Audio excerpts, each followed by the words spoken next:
Ladies and gentlemen, boys and girls, prepare your ear holes for the best wrestling podcast in the world. It's time for the Hard-Hitting Wrestling Show.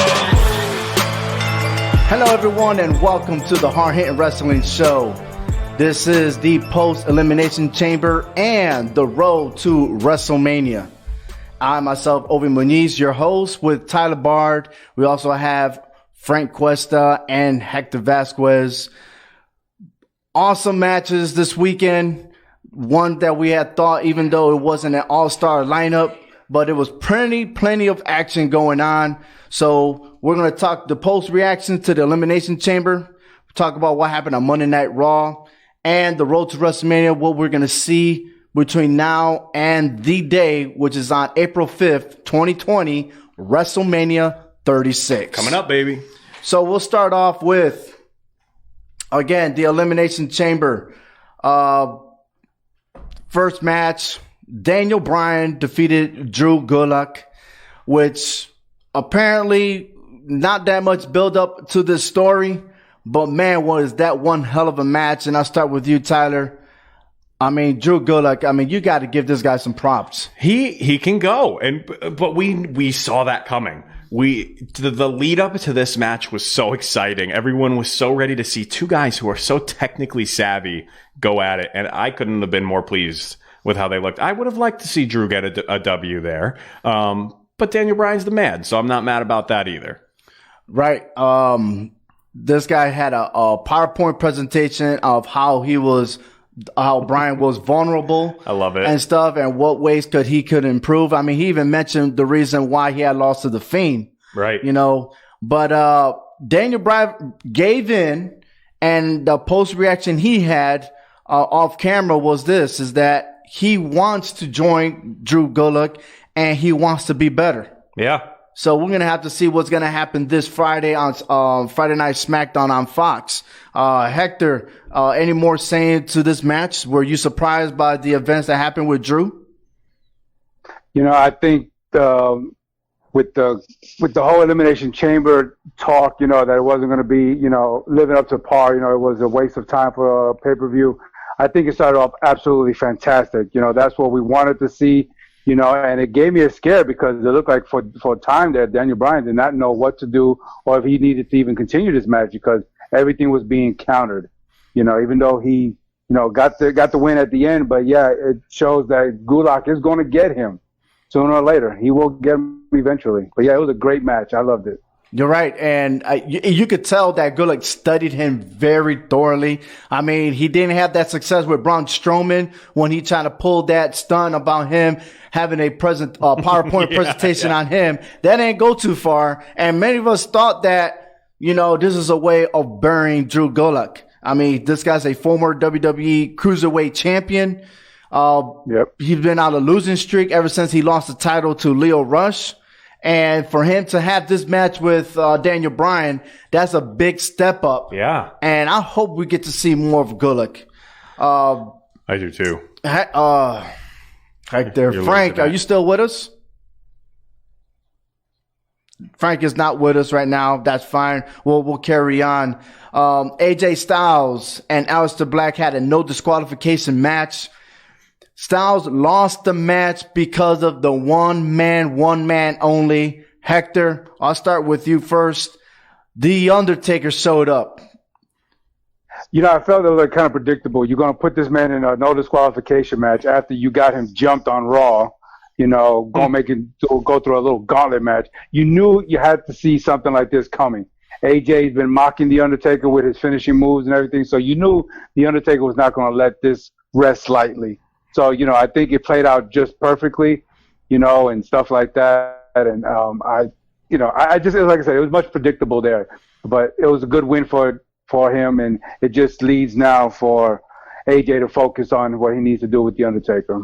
Yeah, I agree with you there. We needed to see something like that. You don't have an all-star lineup like you had at the previous pay-per-view. Yeah. Super Showdown.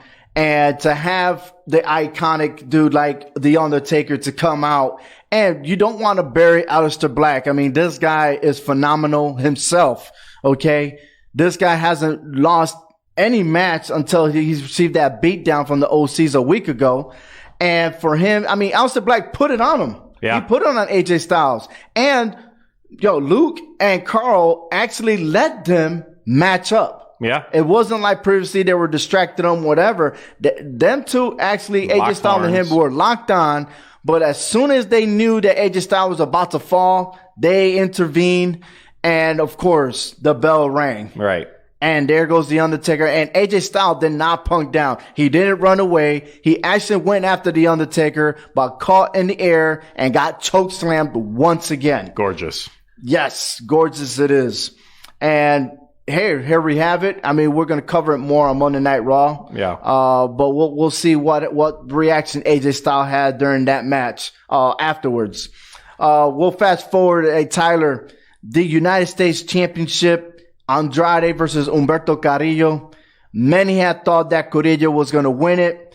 Most because the fact that Andrade was suspended for 30 days. He's coming back. This is his second match back to the WWE. The way it ended, do you think that was an audible call? I don't know. Cause do you think Vince is that smart? Do we give him that credit in the gorilla room that's a hard question because I don't know if it was an audible. I think it was well done.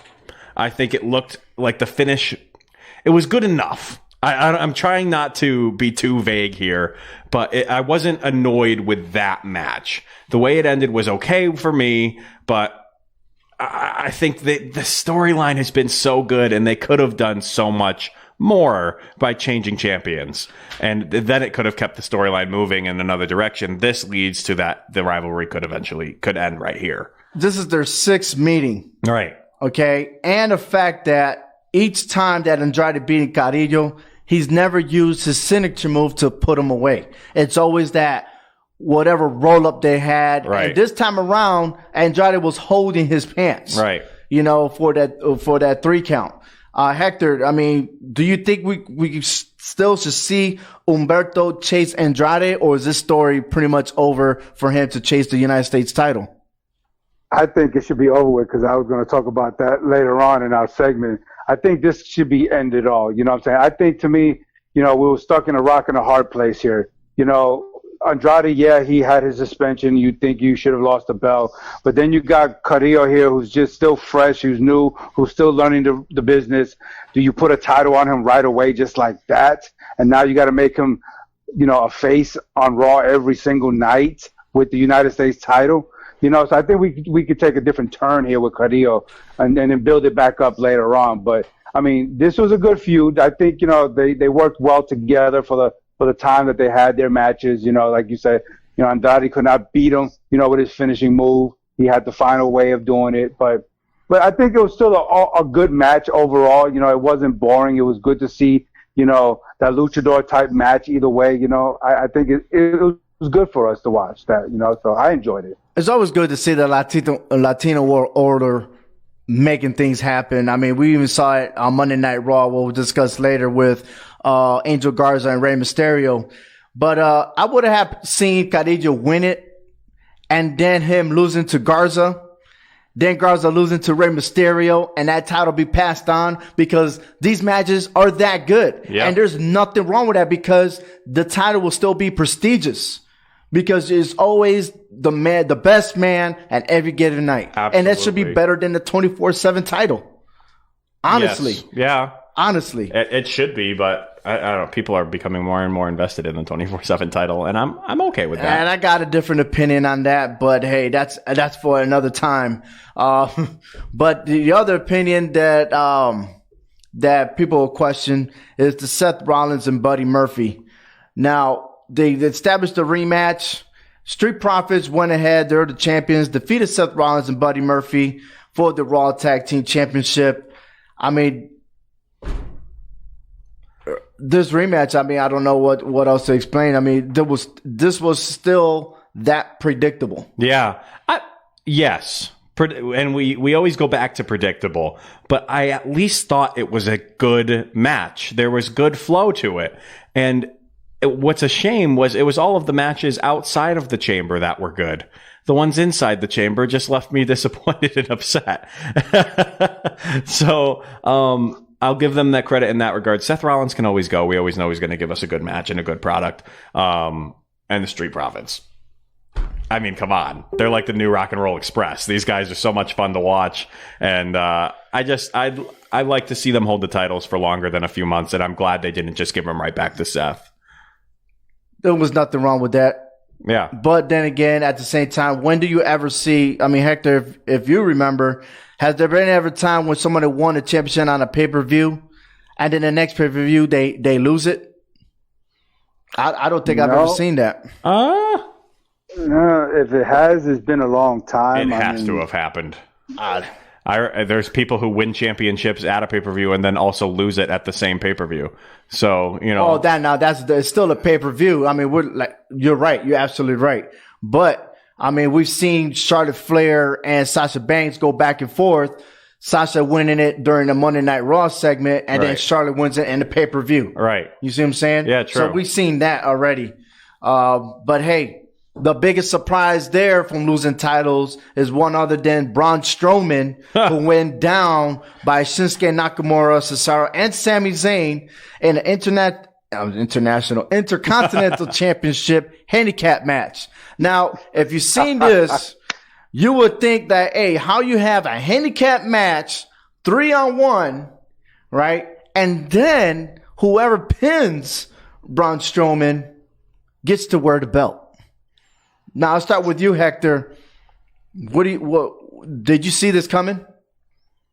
No, I didn't. Honestly, I thought Strowman was going to win this match, but, for whatever reason, they want to put the belt on Sami Zayn. That's just kind of crazy to think, but it just kind of changes my mind on how this angle is going to happen, because down the line somewhere, Sheamus is going to get this title, but now it's questioning on how he's going to get it since Strowman don't have it.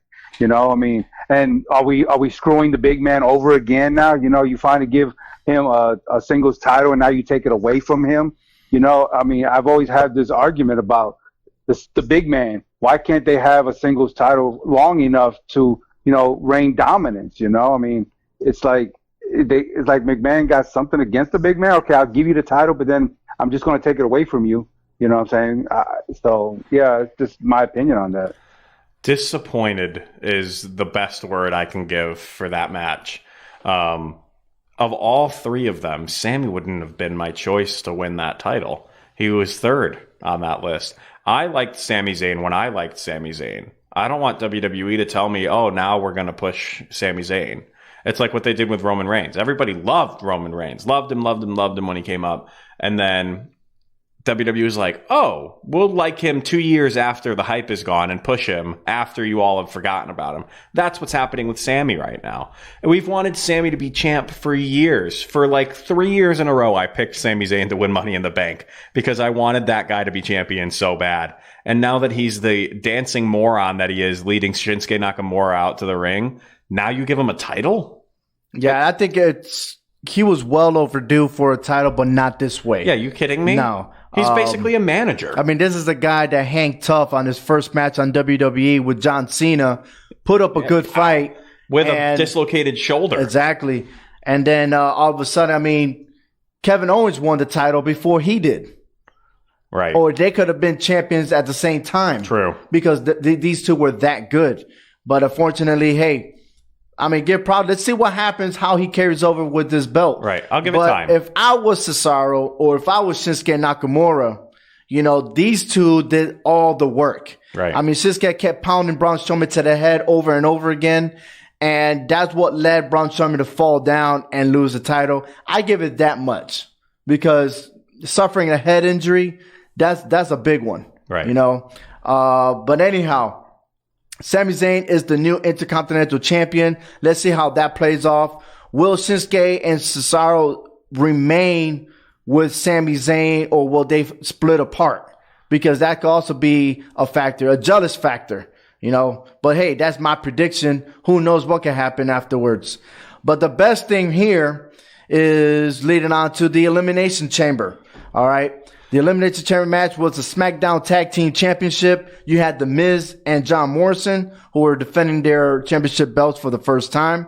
The Usos, The New Day, Heavy Machinery, Ziggler and Rude, and the Lucha House Party. Lucha House Party, man, these guys know how to put on the show. Yeah. Like I told you, the Latin World Order, they always find a way to make things happen. But when you have, forgot his name, but when you have him in the middle on top of the Elimination Chamber and you do a flip and land on the tag teams. Yeah. I mean, that was brilliant. No, I mean, it was finally you got the crowd in Philly, applauding and stuff like that. But anyways, The Miz and Morrison actually won this match. Yeah, they did, didn't they? Hey, ho, ho. Yes. How exciting. It is exciting. I thought it was exciting, man, to be honest with you. They played their cards right. They knew when to hit and run, and they took advantage of the situation, and it did very well. I thought that match got maybe 2 out of 5 stars. I was honestly bored. Some of the spots were fine, but it was just boring. And when we get to the next match, that's an Elimination Chamber, I'm going to say almost the same thing. It's just Elimination Chamber matches have lost their sparkle to WWE because now, just like Hell in a Cell, we made it a pay-per-view. Hell in a Cell used to be so exciting because they said, we're having a Hell in a Cell match at WrestleMania. That's exciting. What's not exciting is we get it every year. And it's for the tag championships and a chance to go for in a number 1 contenders match. Come on. That's I think it's because it may be because I went in with that negative mindset that I really hated the match. But I was, again, disappointed is the best word that comes to mind. Hector, what's your point of view on this? I kind of enjoyed it. I mean, especially with Heavy Machinery, they went in there, mindset, focus, and they went at it, I mean, of course, they had the issues with Rude and Ziggler and everything, but, they played their cards very well. They went in there and they played hardball with them and the Luchadors. 2 teams that you wouldn't really think that would do anything went out there and surprised everybody, giving everybody a fight. I mean, I enjoyed it. I really did. You mentioned the Heavy Machinery, and Otis became the second person to exit the Elimination Chamber. I mean, my jaw dropped when I saw Otis just crashing in. He missed the tackle on Ziggler.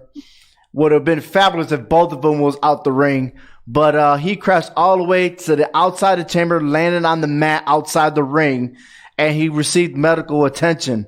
But I think he was all right because Tucker came in after he got eliminated and just helped him go backstage. I say the second because if those of you that don't remember, The Undertaker was involved in the Elimination Chamber. And this was an actual blooper that should have never happened when The Undertaker went against the cage, okay? And it accidentally opened. Right. And he fell out. Oops. Eventually, he came back in, and they reassured that everything was sealed, and the match carried on. But that was, by all means, I mean, that was full force. You can't make that up. No. You can't make that up. No. But anyhow, he went through, and the way he went, and the lost opportunity, I love it. I liked it when Otis targeted Ziggler, and I hope there's more to come. And because they have their issues, and see if Mandy Rose is the middle of this, and I hope that storyline continues for bigger and better things. It will. Looking for WrestleMania. And then now the final Elimination Chamber was the main event. Shayna Baszler went against Natalya, Liv Morgan, Asuka, Ruby Riott, and Sarah Logan. Look, Shayna Baszler was the guaranteed winner. There was no surprise on this. But I love the way she went and eliminated all 5 superstars to make the claim that there is nobody in the WWE Raw female division, the women's division, to go against Becky Lynch, no other than Shayna Baszler herself. It is. She is the dominant. There's nothing different that she did there than what she did in NXT. Why did we have to have this match in the chamber, though? This was more of a gauntlet match. Right. It was. What was the point of having it in a chamber? Like I said, the chamber has lost its sparkle and its excitement because that match was so boring. They did Liv Morgan so dirty. They bring her up, they're pushing her finally, and granted, she was the only one that didn't tap out. She passed out. But that was the most boring match I have watched in years. You must have been one of those disgruntled fans on Twitter just pouting out and be like, "Oh man, this sucks." AEW, come on, AEW. Yes, but that pay-per-view, I would give all around 2 stars. That was just not enough. It just goes back to the point that because the pay-per-views were so close that they didn't have the all-star lineup that they normally do. And that's why you got the $9.99 a month so you could see back-to-back pay-per-views and not pay $60 for that pay-per-view. Yeah, ESPN, back off. There you go. So, hey, we're going to move on to the next one in which we'll talk more about Shayna Baszler because that was the opening segment of Monday Night Raw. And Becky Lynch started it to the point where she pretty much tried to belittle Shayna Baszler. Okay. She criticized her charisma and used other names. I mean, I guess the word bitch is now more common to say on live television now. But hey, shots fired. Becky Lynch just tore her up. The crowd loved it. Now we're going to wait for Shayna Baszler next week to see how she could counterattack all the words that she used. But it doesn't look like we're going to see face-to-face Lynch and Baszler anytime soon. Maybe closer to WrestleMania, we may get maybe some type of brawl. But I'm hoping that the brawl won't be a bunch of referees and other superstars getting in the middle of it, and then these two are trying to jump at each other like 2 big heavyweights. Oh, I think that's overboard because them two should never happen that way. I don't see it that way. Don't you believe that Becky Lynch can beat up half the locker room and get to Shayna Baszler? Let's not go there. But then also we see Rey Mysterio defeating Angel Garza. Hector, we talked about the Elimination Chamber match with Humberto Carrillo and Andrade.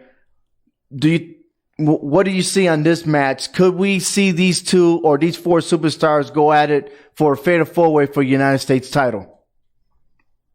I could see it possibly happening, and I can actually see Andrade walking away with that title again. Something tells me, Rey Mysterio is working with all these guys, you know what I'm saying? Because we need this, like we said before. We need this kind of competition on Raw, SmackDown, whatever. And whatever Rey Mysterio has to do to work these guys in and get them going. Because we've seen Rey Mysterio dropping a lot of matches and getting hurt a lot.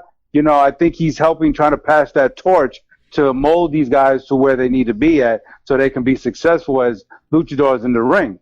It would be great to see all 4 of them go at it, what I'm saying, for the title. That'd be awesome to see. We could use that high-flying, high-impact type of match. So, yeah, I could see that happening. This is going to be our ladder match at Mania. These 4. Oh, yes. This is absolutely... Steve pointed that out in the comments here. He's a big wrestling guy, too. And he said this is going to be our ladder match. And I not only could it be a ladder match, but maybe a TLC match. Just these, these guys would kill it. And Ray, being the older talent, will make them all look incredible doing it. So, but I still think, I agree, Andrade walks away champion at WrestleMania.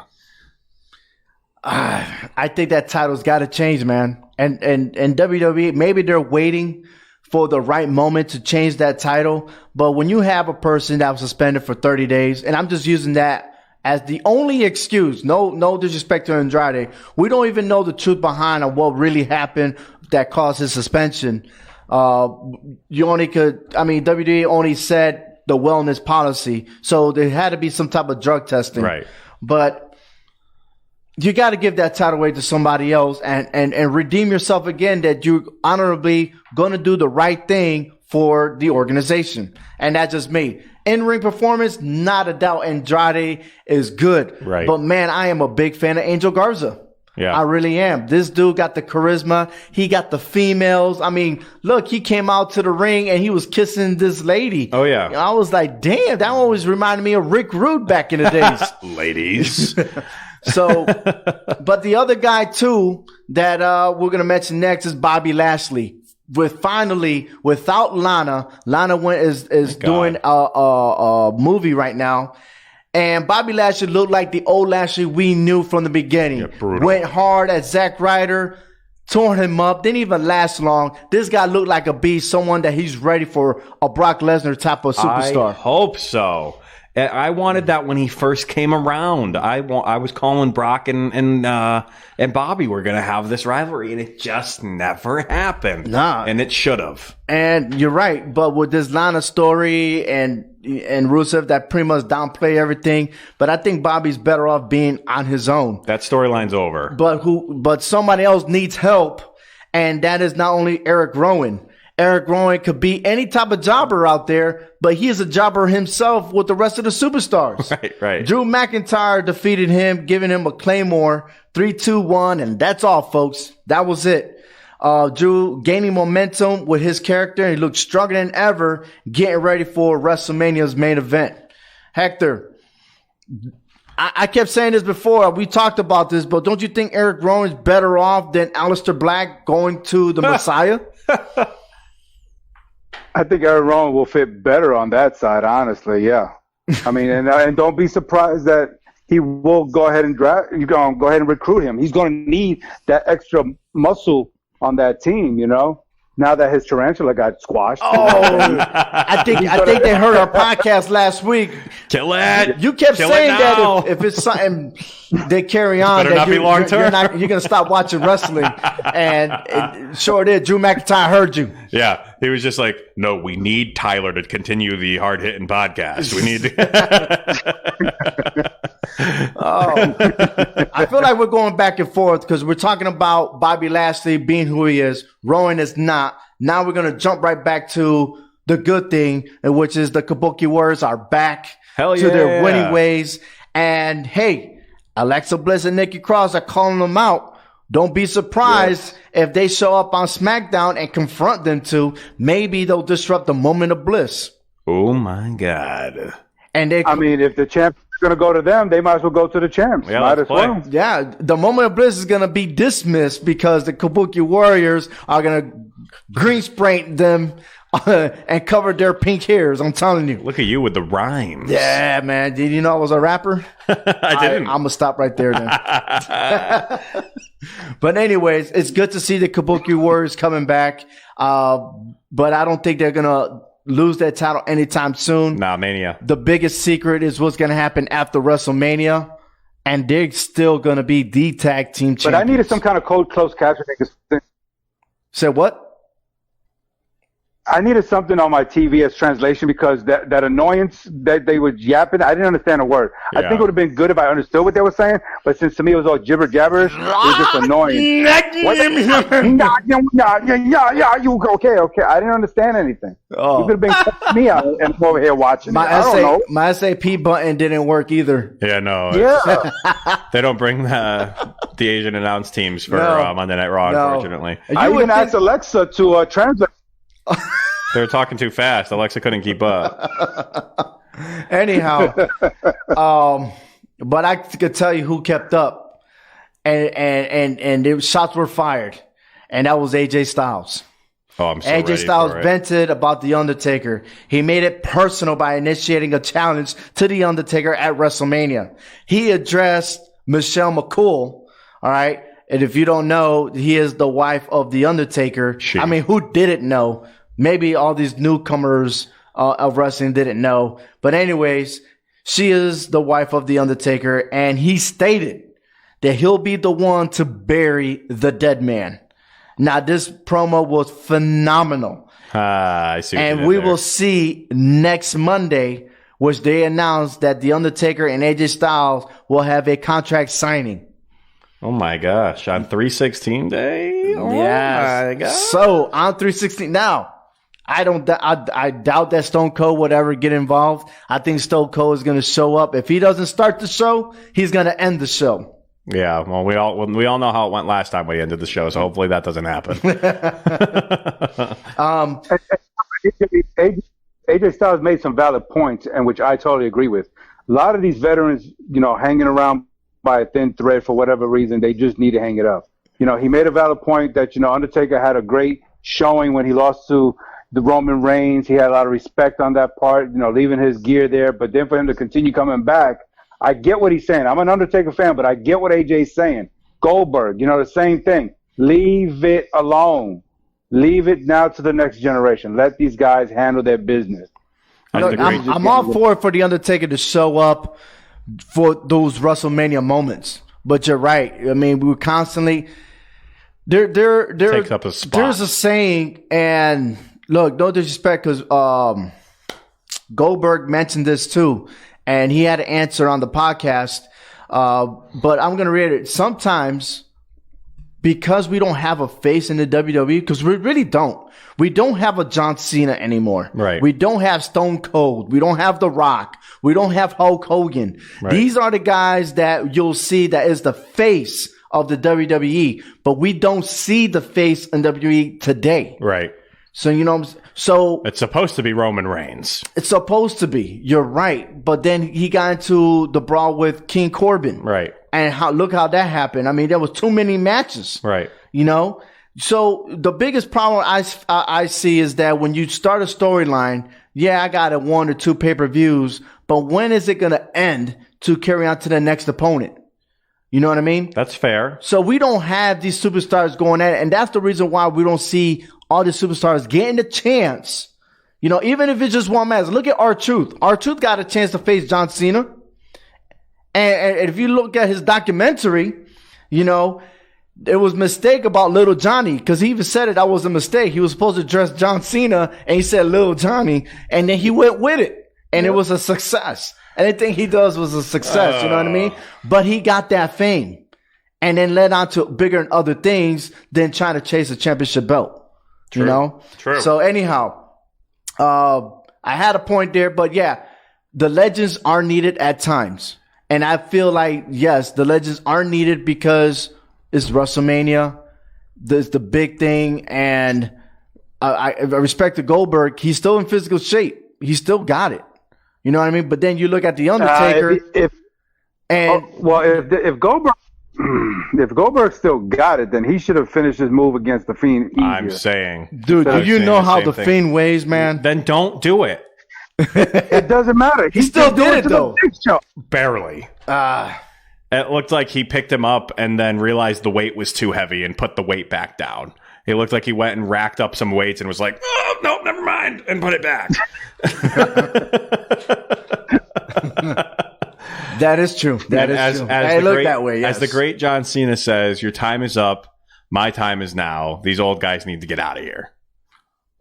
And I would like to talk more about that too. But when WrestleMania comes around the corner and we make our predictions, then we can argue about that point. We'll move forward. Riddick Moss defeated Cedric Alexander. The 24/7 title went back-to-back weeks in the middle of the ring. Are we gonna find a different name than a 24/7 title, or what's the direction on this? I'm fast forwarding this. Let me know on Facebook. Let me know exactly, or on Twitter. What do you feel about this match? Do you think we still need a 24/7 title? Yes or no? And what are your ideas? No.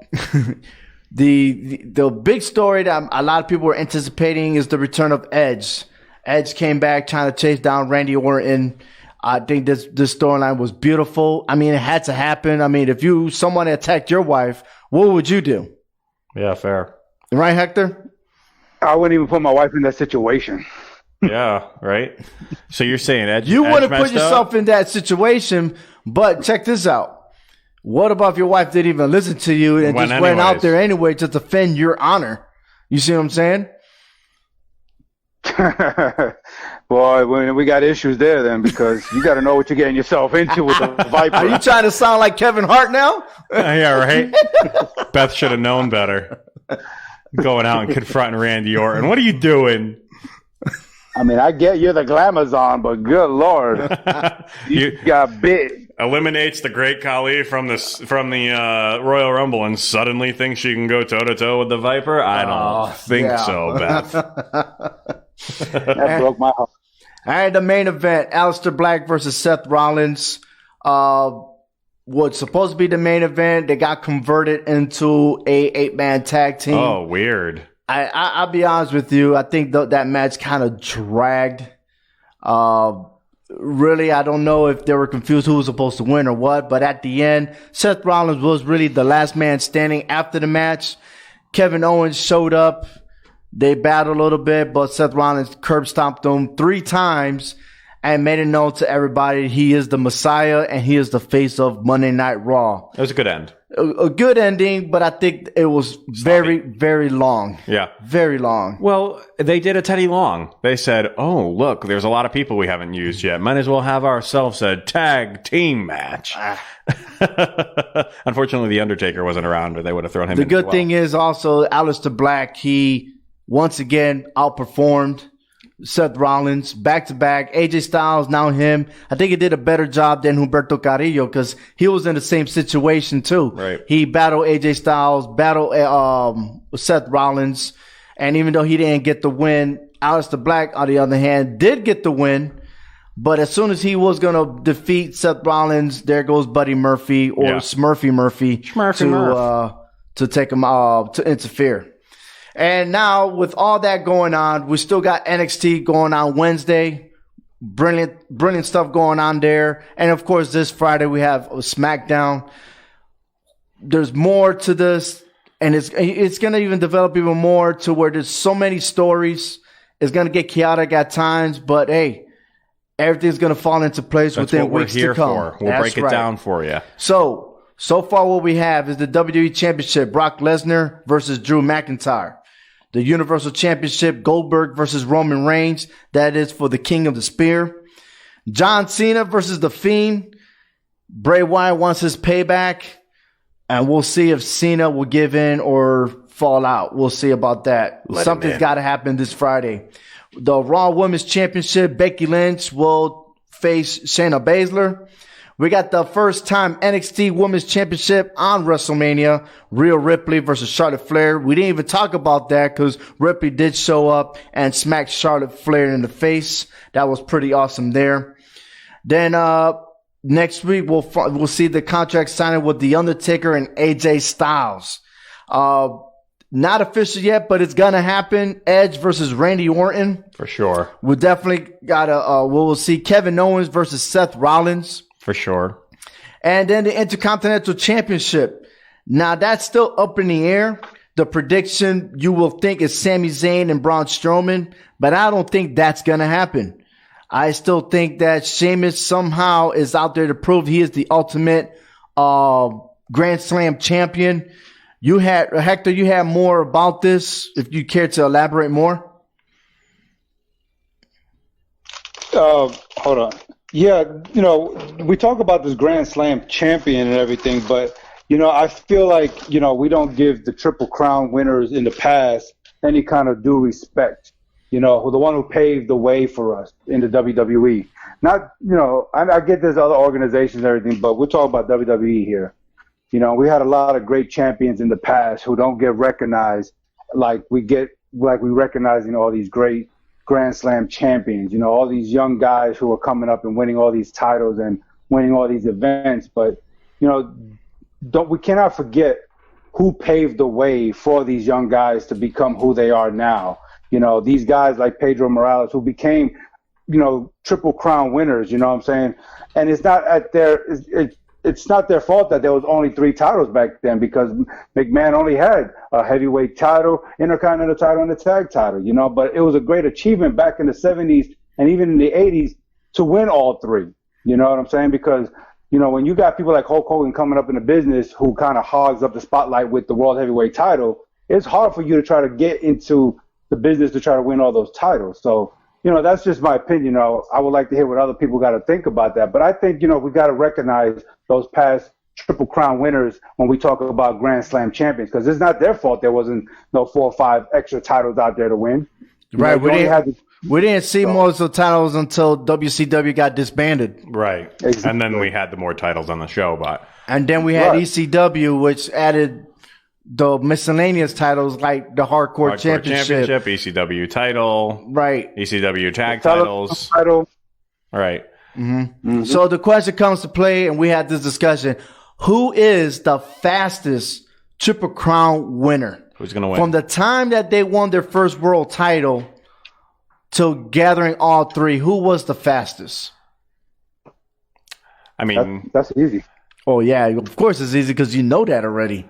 Let's see. I'm curious to see if Steve gets the answer here in the comments because he's been commenting live with us. Yeah, so Steve, if you know the answer, go ahead and type it in. We'll give you a thought. We'll come back to that answer.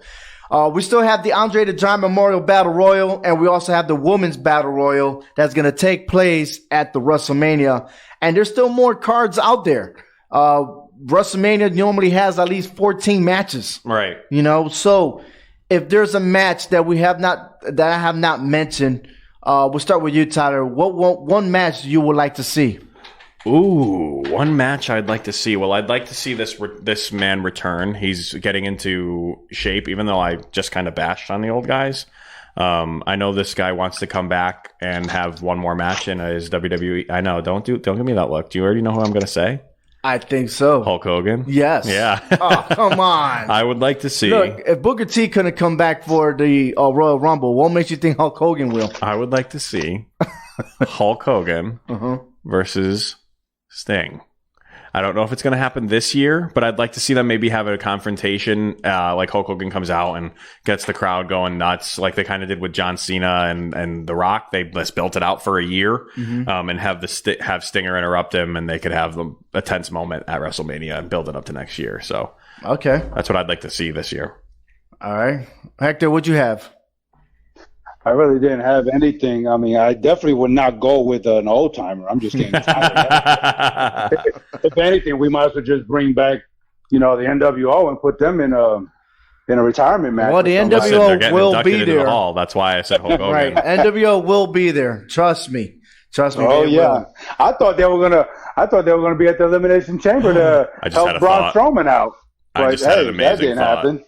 Please share. Go ahead. It just had an epiphany. They're going to come out, and the NWO is going to be the title guys. They're going to be like the main, I would assume, they're the main name on this Hall of Fame class. Have them or Batista. They're the top 2. Right. And they're going to claim they're the best faction to ever have graced WWE, and then suddenly the Undisputed Era is going to come out at WrestleMania and contest that and get their butts kicked by the NWO, which is going to be great. I love that. Right. Yes. But however, if that's going to happen, do you think the D-Generation X will show up? Oh, baby, I hope so. Look, when Sting came back to fight Triple H, yes, you had the NWO, yeah. You had the D-Generation X, they went to battle.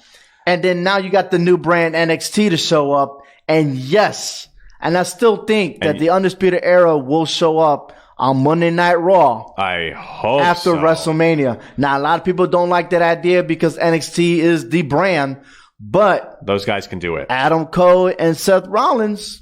Imagine. Overthrow Seth Rollins out the window. That faction versus faction. Yes. Monday Night Messiah versus Adam Cole, baby. But we are seeing a lot of Viking Raiders targeting AOP. Cool. And I could see that happening. Tag team match between them two. But at the same time, will the Street Profits come in and make it a triple threat match? Exactly. And put the strap on AOP. Because the Street Profits have not defeated the Viking Raiders. Right. Well, then they can be sparring off at AOP and the Messiah steal one. But the AOP deserves that strap, like Hector was saying. I'm just throwing out there, but if that's the case, well, then what happens with Buddy Murphy? Where does he fall into place? He's a pawn. Well, he looked like a pawn on Monday Night Raw when Seth Rollins was pretty much managing him to stay away. Yep. So he also questioned a couple of times about him. But hey, we'll see. The other thing we haven't talked about was the SmackDown Women's Championship. Bayley. Still don't know what's the factor on that. There's not really a competitor that built a storyline with Bayley. A lot of people still think that Sasha Banks is the one, but leaving that stadium leaving the arena when they're walking getting interviewed, Sasha Banks did state that she has music dedicated to Bayley. And I'm just curious what those lyrics are talking about when she's dedicating that to Bayley. Will she stab her in the back? Well, Will she be able to make Bayley convert back to the hugging waves?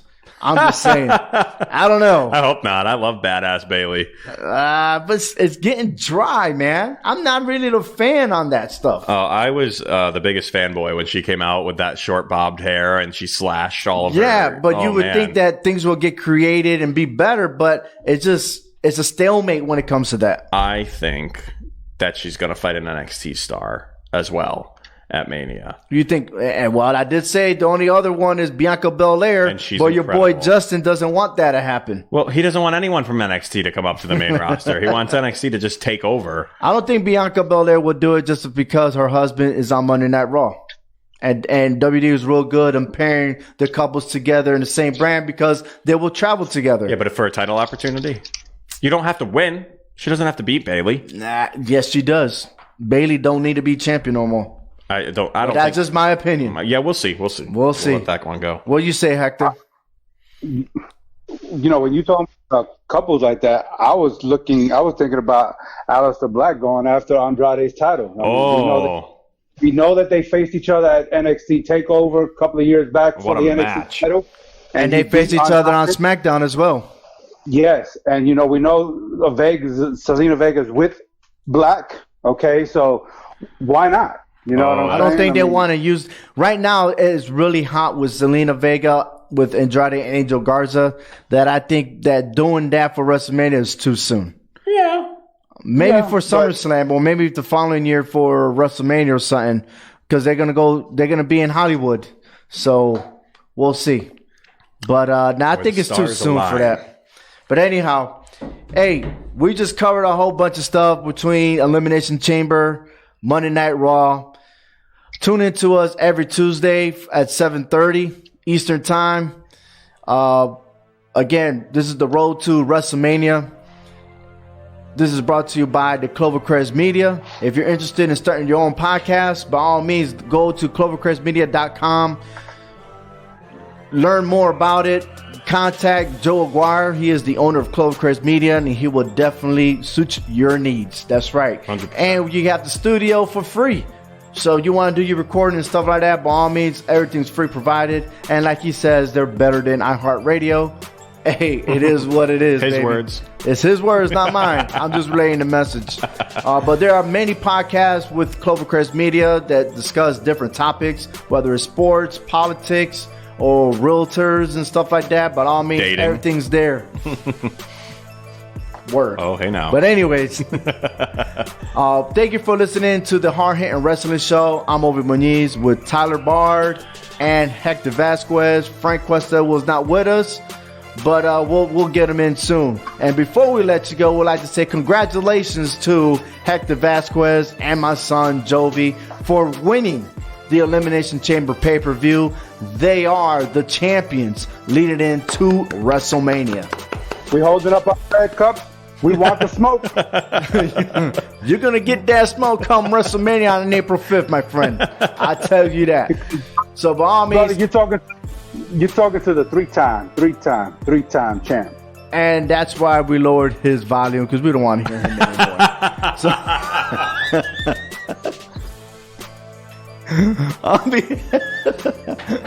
So, once again, thank you for watching us. Thank you for hearing us. Again, where are we at again? Oh, yeah, on behalf of Clovercrest Media. Take care, everyone. You listen to the Hard Hittin' Wrestling Show.